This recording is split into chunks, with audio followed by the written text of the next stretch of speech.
બોલો ખેલા દુકાન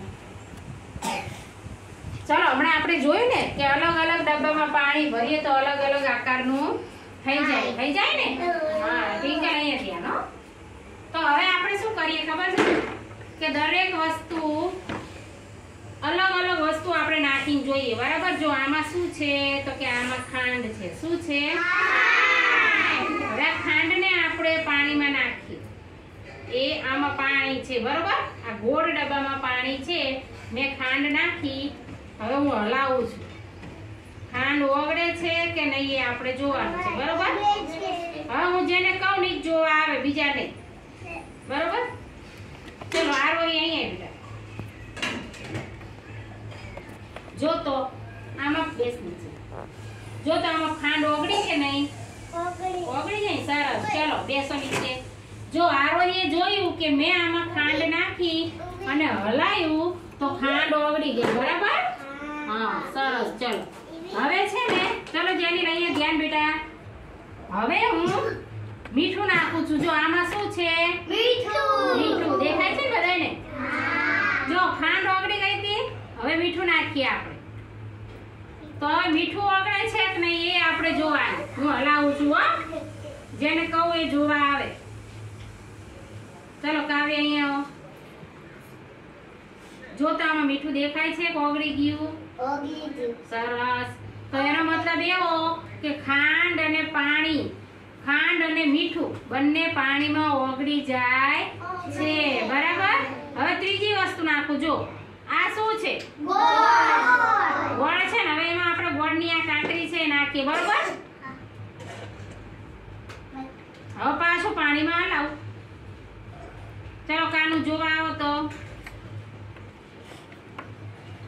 ગોળ ઓગળે છે હા જો બેસો નીચે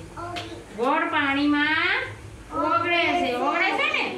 હા સરસ હવે હું એક બીજી વસ્તુ નાખું છું બરાબર મને કહેજો આ ઓગળે કે ના ઓગળે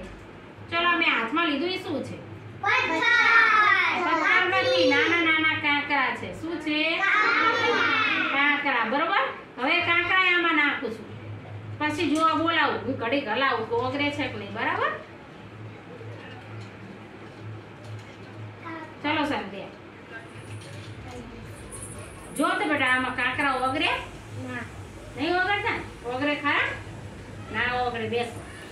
પાણીમાં કાંકરા ઓગળતા નથી હવે આપણે મોટા મોટા પથ્થર નાખી જોઈએ જો આ શું છે બેસો મોટા મોટા પથ્થર છે ને હવે એને આમાં નાખવું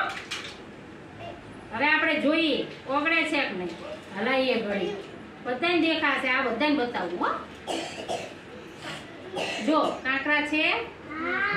એમ નમ જ છે ને હજુ દેખાય બધાને બરાબર બેસી જો